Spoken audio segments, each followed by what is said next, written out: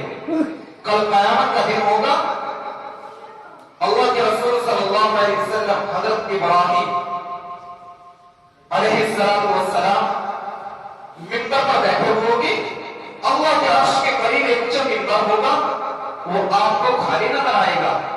اللہ تعالیٰ سے آپ عرض کریں گے، اے اللہ، یہ منبر کیوں خالی ہے؟ تو اللہ تعالیٰ کہیں گے کہ یہ میرے محبوب محمد رسول اللہ صلی اللہ علیہ وسلم کا منبر ہے۔ اس رسول نے مجھ سے یوں کہا کہ اے اللہ، جب تک میری امت کا حساب نہ ہو جائے میں اس منبر پر نہیں بیٹھوں گا،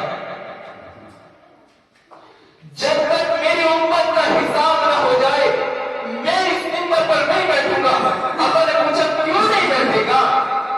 کہنے لگے کہ یہ منبر مجھے جنت کے اندر ڈالی جاتا ہے، جو رسول ہمارے بنا جنت میں جانا پسند نہیں کر رہا، آج ہم کیوں اس رسول کی سنتوں کے جنازے نکالتے ہیں؟ آج ہم کیوں گمراہی کی طرف چل رہے ہیں؟ میرے بھائیوں، میرے دوستوں، باتیں تو بہت ہے بتانے کی، سمجھانے والے کا اثر تبھی پڑے گا جب سمجھنے والے سمجھیں گے، سمجھانے والے کا سمجھانے کا تبھی فائدہ ہوگا جب سامنے والے اس بات کو اپنے دل پر لے۔ پوری دنیا گھوم لینا، پوری دنیا کو حاصل کر لینا، پوری دنیا پر حکمرانی کر لینا، اگر ہم رسول اللہ صلی اللہ علیہ وسلم کے طریقے سے ہٹے ہوئے ہوں گے، ہمیں کامیابی نہیں مل سکتی۔ بس ہم یہ اتنی سی بات سمجھ لیں، پوری دنیا پر بادشاہت ہم رسول اللہ صلی اللہ علیہ وسلم کے طریقے سے ہٹے ہوئے ہو، ہمیں کامیابی نہیں مل سکتی اگر ہم سمجھدار ہیں۔ اور ایک اتنی سی بات اور سمجھ لو، پوری دنیا نہیں ہے، کون کیا سمجھتا ہے، کس نگاہ سے دیکھتا ہے، دیکھنے دو۔ اگر زندگی رسول اللہ صلی اللہ علیہ وسلم کے مطابق ہے تو یہ انسان کامیاب ہے۔ اگر ہم سمجھدار ہیں تو ہم اتنی سی بات کو سمجھیں۔ آج اپنے دل کے اندر یہ عزم بٹھائے، یہ ارادہ کرے، جب انسان کوشش کرتا ہے اور نیت کرتا ہے، اللہ تعالیٰ اس کے ارادوں کے اندر اپنی مدد اتارتے ہیں، اللہ تعالیٰ اس کے اندر فکر پیدا کرتے ہیں، قرب پیدا کرتے ہیں، اللہ تعالیٰ اس کے اندر کوششیں پیدا کرتے ہیں۔ آج یہ ارادہ کریں کہ ہم انشاءاللہ آج سے مکمل یہ کوشش کریں گے کہ ہم رسول اللہ صلی اللہ علیہ وسلم کے طریقے کے مطابق چلنے کی مکمل کوشش کریں گے، اور یہ بھی ارادہ کریں کہ ہم انشاءاللہ آج سے 5 وقت کی نماز ضروری پڑھیں گے، چاہے کتنا بڑا ہی کام کیوں نہ ہو، پڑھیں گے انشاءاللہ۔ کون کون نہیں پڑھیں گے ہاتھ اٹھا کر بتائے، جو نہیں پڑھیں گے۔ اللہ تعالیٰ ہم سب کو کہنے سمجھانا عمل کی توفیق نصیب